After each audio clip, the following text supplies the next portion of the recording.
What if those PMP questions that look complicated actually follow very clear patterns, no matter whether the project is agile, predictive, or hybrid?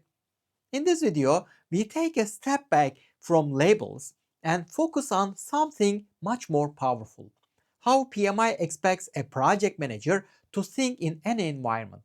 We'll work through real PMP-style questions, slow them down, and uncover the logic hiding underneath. You'll see that once you recognize these universal golden tips, the noise disappears.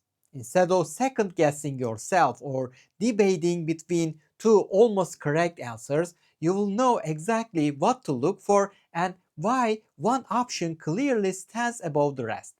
If you've ever felt confident about the concepts but still struggled with tricky exam wording, this video will change the way you approach PMP questions. Not by memorizing more rules, but by sharpening your decision-making mindset. So, get ready to think like PMI, spot the patterns faster, and turn difficult-looking questions into manageable, logical ones. Let's dive in and solve real PMP exam questions together.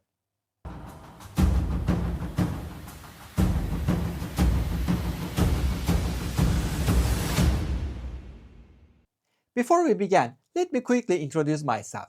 I am Sabri. I've been teaching project management since 2008 and have been helping students prepare for the PMP exam for many years. My online PMP course has been a bestseller for a long time, and thousands of students around the world have passed the exam using it. You can find the course link below. So, here is the first golden tip. When an issue comes up, the project manager should first work with the team to understand and resolve it instead of immediately escalating it. Escalation is only appropriate if the team cannot solve the problem after trying, or if the issue is serious enough to threaten the project. So, in exam questions, options that suggest instantly involving the sponsor or senior management are usually not the best choice. Let's solve a question about this tip. Midway through execution, a cross-functional team reports that a recently identified problem is affecting the flow of upcoming work. Some tasks are already waiting, while others are still progressing. The team has shared partial information and is unsure whether the problem will resolve on its own. A senior stakeholder notices the delay indicators on a status dashboard and asks whether they should be informed immediately so they can step in. What should the project manager do next? A. Inform the sponsor right away and request direction before the situation worsens. B. Work with the team to fully understand the problem and attempt to resolve it before escalating. C. Pause the affected work and update all stakeholders with a detailed explanation. D. Document the issue and submit it for review at the next formal status meeting. Here, the team has noticed a problem, but the information is incomplete. Some work is waiting, some is still moving, and no one is yet sure how serious this issue really is. That tells us one important thing: we don't fully understand the problem yet. In situations like this, the project manager's first responsibility is not to run to the sponsor. Our first move is always to go to the team, ask the right questions, and understand what is actually happening. Is this a temporary bottleneck? Is this something the team can fix by adjusting priorities, reallocating effort, or removing a blocker? Until we explore those options, escalation is premature. Therefore, the best answer here is B. Now, here comes the second golden tip. When a problem arises, the project manager should slow down and analyze the situation before acting. The first step is to understand what is really happening by gathering information and discussing it with the team, rather than taking immediate action. In exam questions, answers that emphasize analysis and understanding first are usually the best choice, while rushing into action is typically not. Let's solve a question. During execution, performance data shows a sudden deviation from what was expected for a key activity. Some team members believe the situation will correct itself, while others suggest taking immediate corrective action to avoid future impact. Limited details are available, and different explanations are being shared informally. A stakeholder asks what the project manager plans to do next. What should the project manager do? A. Immediately implement corrective actions to bring performance back on track. B. Escalate the situation to senior management to confirm the best course of action. C. Gather more information and discuss the situation with the team to understand what is happening. D. Update the project plan to reflect the deviation and proceed with revised expectations. In this question, we see a deviation in performance data, but the key phrase here is limited details are available. Some think it will fix itself, others want to act immediately, and different explanations are floating around informally. That's a classic sign that we don't yet understand the situation. As a project manager, our first job is sense making, not action for the sake of action. Before we correct anything, we need to understand what is actually happening and why. Is this a one-time fluctuation, a data issue, a real trend? The only way to know is to talk to the team, look at the work, and gather proper information. Therefore, the best answer is C. The third golden tip: when an issue involves someone's work, the project manager should communicate directly and respectfully with that person. Indirect actions like talking behind their back or sending subtle messages are not good choices. In exam questions, options that focus on calm, direct discussion to understand the situation are usually the best answer, as this builds trust and resolves problems more effectively. Now, here comes the question about this tip. During execution, a recurring problem is traced to outputs from a specific team member's work. The issue has begun to affect handoffs to other team members, and some frustration is being expressed within the team. No formal complaint has been raised, but informal comments are circulating. The project manager becomes aware of the situation through a routine progress discussion. What should the project manager do next? A. Discuss the concern with the team member. E. Inform functional management about the issue and request corrective action. C. Send a general reminder to the team about quality expectations without naming anyone. D. Document the issue and monitor future outputs before taking any action. The best answer is A. A recurring problem is showing up, it's tied to the outputs of one specific team member, and it's starting to affect handoffs. People are getting frustrated. But notice something important. There is no formal complaint, and the project manager learned about it through normal, routine communication. This is exactly the moment for a direct, respectful conversation. As project manager, our first step is not to embrace the person, not to escalate, and not to hide behind vague messages. We talk to the team member privately, share what we're seeing, and try to understand what's going on. Maybe expectations are unclear. Maybe there's a skill gap, workload issue, or dependency problem. You won't know until you have that conversation. If you're finding these explanations helpful and you want more videos like this where we slow things down and make PMP questions actually make sense, consider subscribing to the channel. I regularly share exam-focused insights, question breakdowns, and practical tips that are all about helping you think like PMI, not just memorize content. Okay, the next golden tip. When a customer requests a change, the project manager should not reject it immediately. The request should first be reviewed with the team to assess its impact on time, cost, and work, then discussed clearly with the customer. In exam questions, options that emphasize evaluating the change and responding professionally are usually the best choice, even if the change is ultimately not accepted. Here is the question. Partway through the project, a customer contacts the project manager with a request to modify a previously agreed deliverable. The request is communicated informally and would affect work that has not yet started. Some team members assume the request will be rejected because similar requests were declined earlier, while the customer asks for a quick response. What should the project manager do? A. Reject the request immediately and remind the customer of the original agreement. B. Review the request with the team to assess its impact and then discuss the findings with the customer. C. Implement the change since the affected work has not yet begun. D. Escalate the request to senior management to decide whether it should be accepted. In this scenario, a customer is asking for a change, but it's informal and it affects work that hasn't started yet.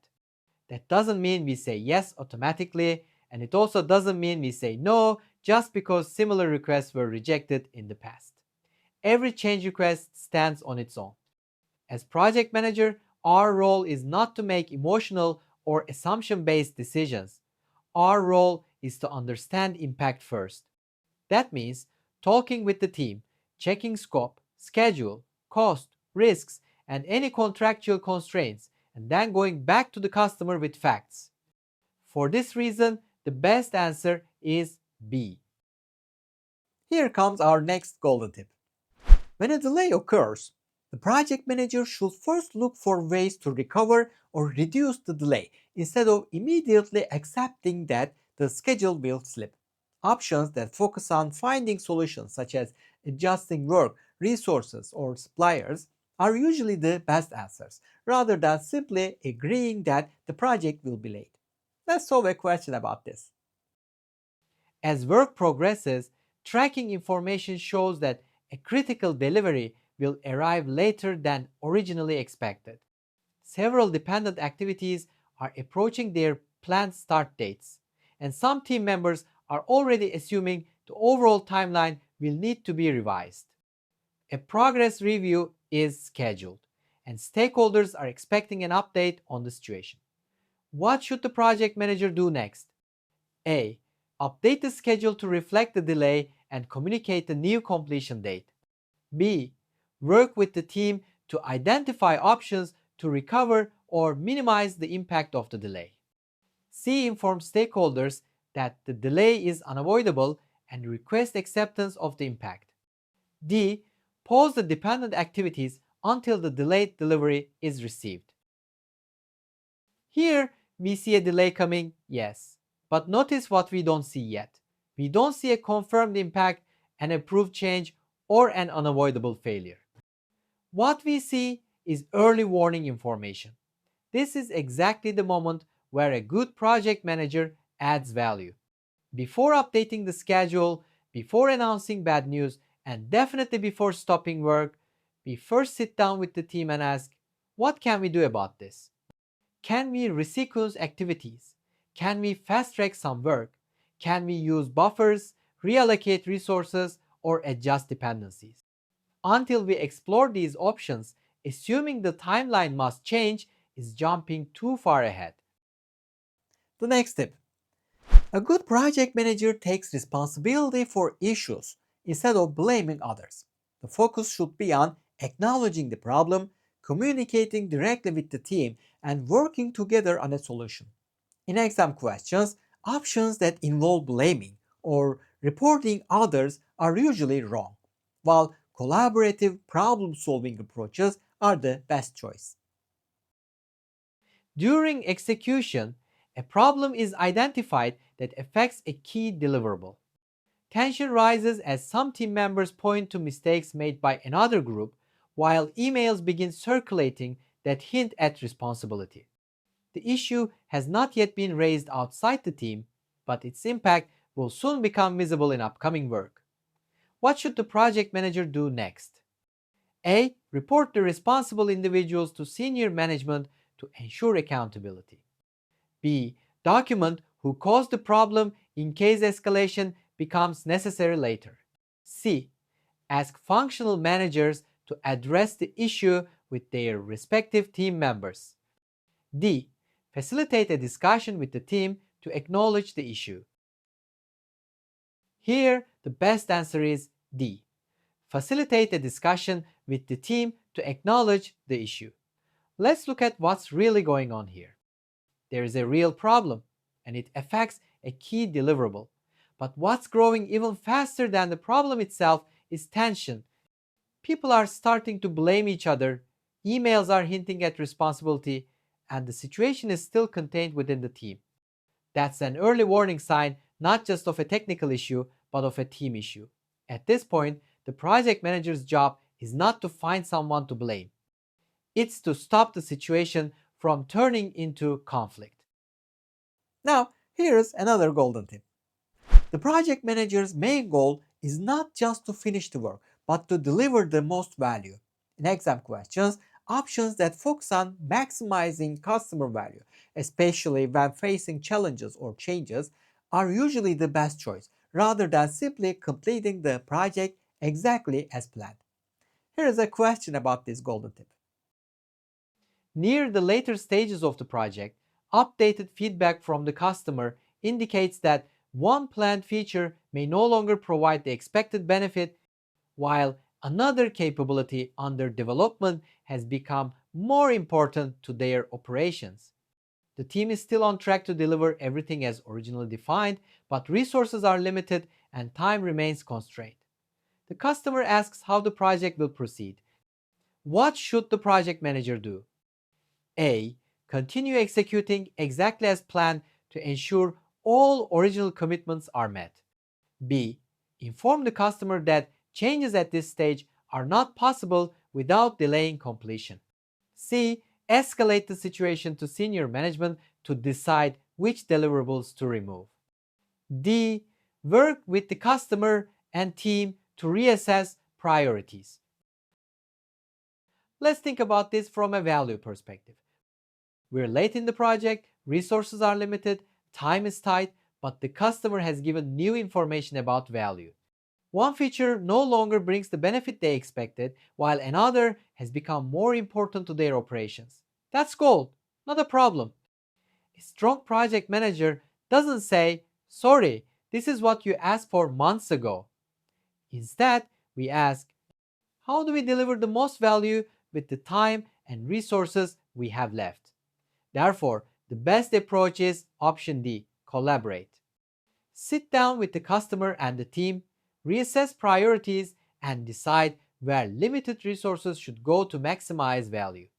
That might mean adjusting scope, swapping features, or rebalancing effort, but it's done transparently and jointly. If you're finding this video valuable so far, a quick like would mean a lot.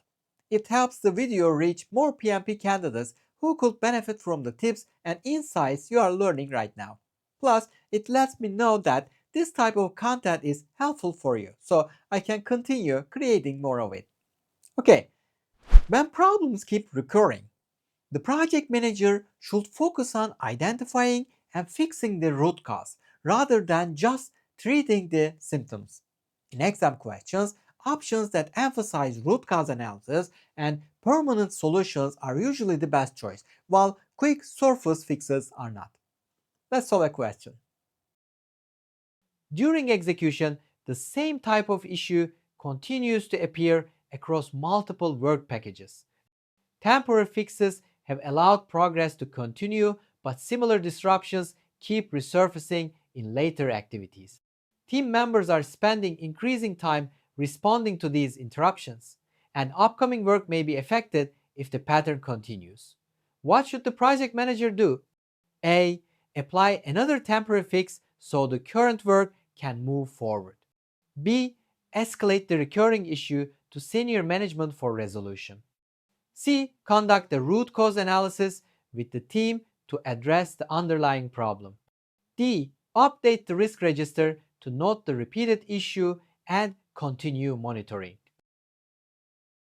The key phrase here is the same type of issue continues to appear. That tells us this is no longer a one-time problem.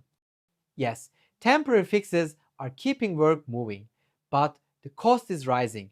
People are constantly firefighting, losing focus, and the issue keeps coming back in later activities. At this point, fixing symptoms is not enough.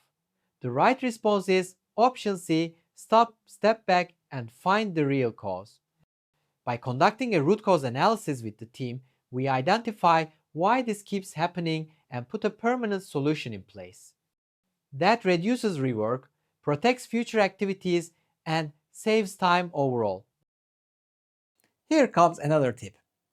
Project managers should involve the team in decision making instead of deciding alone. Since team members are the technical experts, discussing issues together leads to better solutions and stronger commitment. In exam questions, options that emphasize collaboration and team involvement are usually the best answers. A technical challenge emerges that affects how upcoming work will be performed. Several possible approaches are being considered, each with different implications for effort and quality. The project manager has enough authority to make the decision independently, but the team members will be responsible for implementing the solution. What should the project manager do next? A. Decide on the best approach personally to avoid slowing down progress.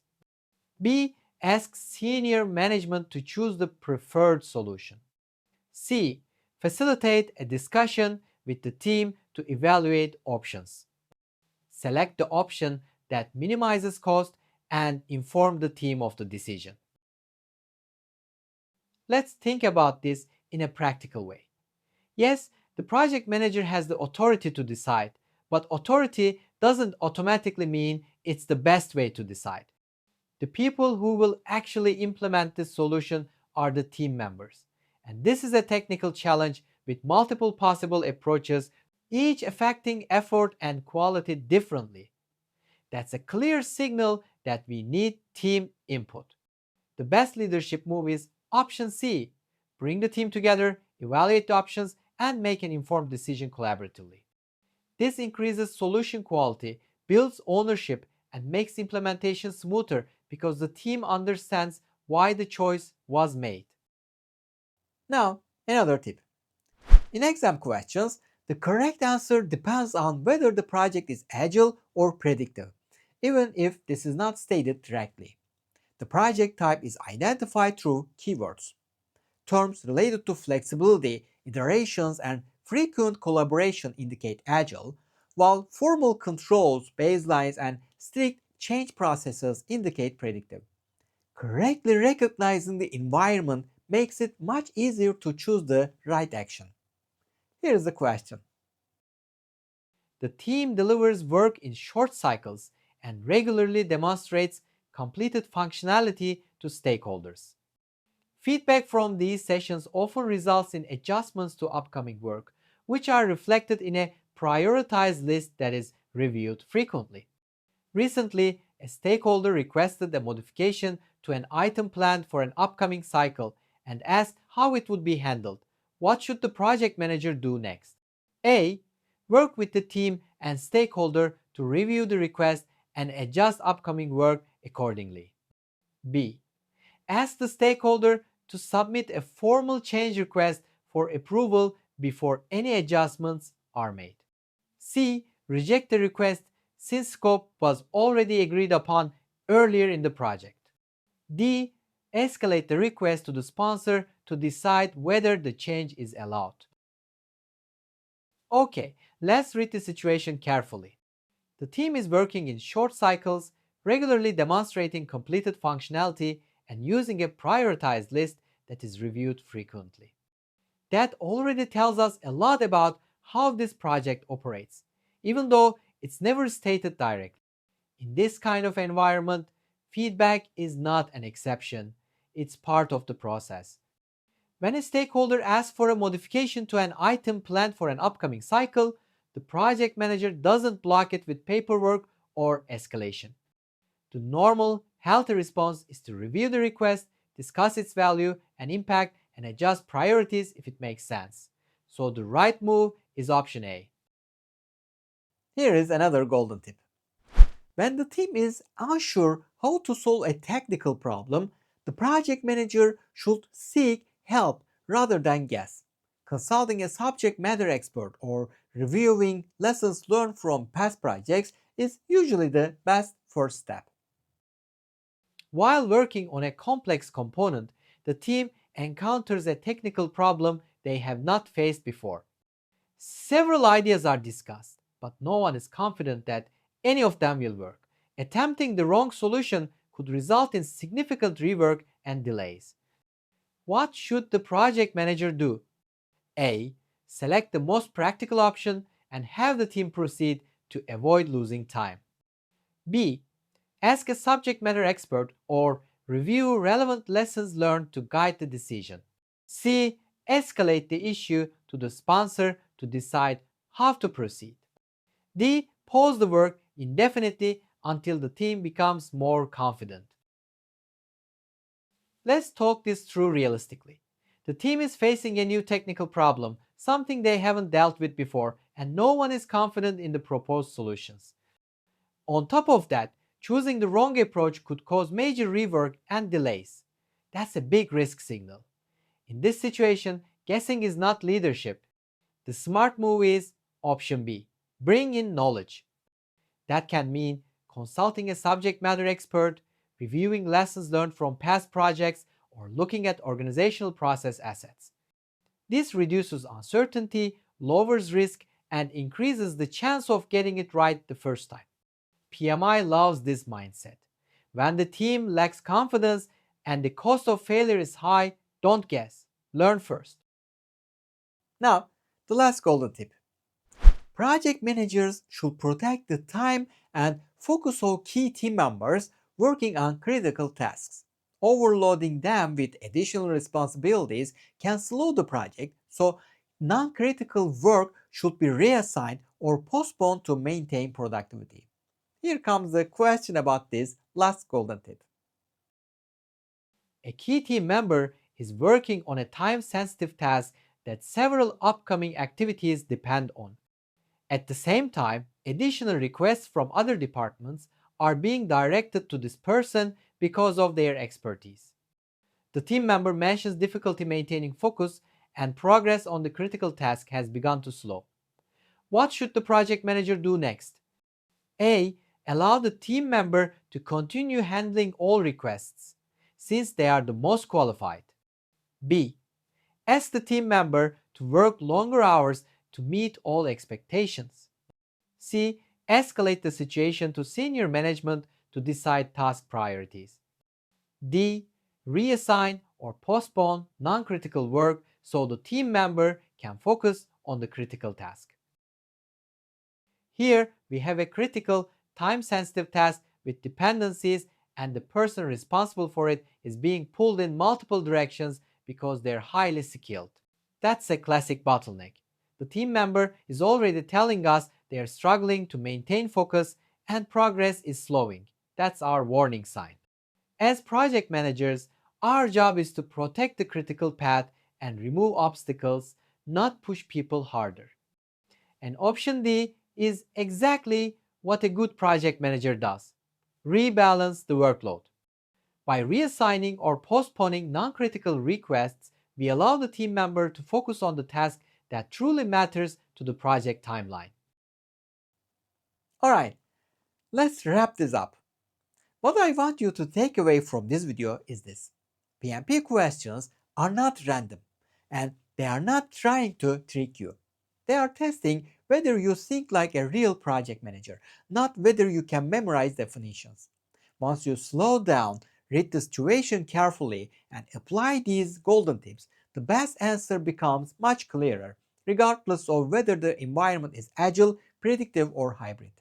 If this video helped you, make sure to like it, subscribe to the channel, and let me know in the comments which golden tip clicked the most for you.